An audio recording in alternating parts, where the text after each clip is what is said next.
So yun pong pipiliin na witness, natatayo mismo doon sa ICC, kukunin din po ba dito sa mga makakapasa bilang mga participating victims? Posible. Ang witnesses naman, ang bahala sa kanila ay prosecution. Mm. Sila ang kumbaga pipili ng sino ba dito ang okay-okay o sino ba dito okay-okay meaning ready to testify. Hindi yan mag-uupo ng, iiyak-iyak at mimiha-miha na, ano ba itong kasong ito, kailangan ready. Mm. Kaya yung pagpili nilang testigo matibay-tibay. At palagay ko dito sa confirmation of charges hearing, palagay ko hindi pa sila mag-uupo. Okey.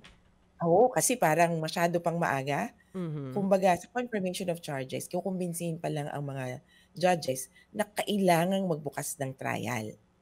Sa Hmm. trial pinakaimportante yung mga biktima.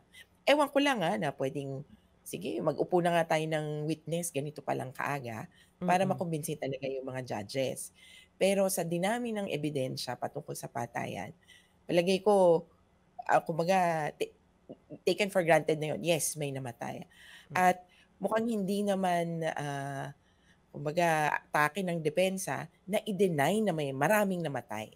Mukhang Mm. hindi pa yun ang atake nila sa puntong ito. Mm. Pero kung halimbawa, attorney, kakailanganin ng tumestigo, magsalita mismo sa korte ng mga mapipili ng prosecutor na witnesses, sino ang sasagot nung lahat ng mga gastusin kapag kinailangang lumipad papunta ng dahig yung mga witness? Hindi biro yung gastos dun. Dapat ICC. Okay. Meron silang trust fund para dito, para sa mga biktima, meron din silang unit para sa proteksyon ng mga victims at witnesses. Pero, meron siyempre din konting role ang mga member state ng ICC. Una, sa kanila galing ang trust fund, sa kanilang mga donasyon. At pangalawa, hindi naman sila kasi detenido, hindi naman puwedeng nakakulong 'yan sa ICC detention facility. Mhm. Yun lang naman yung lugar ng ICC doon. So, makikiusap 'yan sa Dutch, government na puwede bang mai-house muna namin ito sa ganito o ganyan. O kaya posibleng sa ibang lugar. Puwede bang dito muna 'yan sa ganitong bansa, sa mga karating na bansa. Diyan muna 'yan, saka ihaharap sa hearing. Mm. I-note ko lang na baka kasi ang iniisip ng lahat 'di ba yung sa US pala ito, yung parang papalitan ka ng pangalan, Yes. papalitan na yung buong identity mo. Hindi po uso pala ito sa ibang bansa.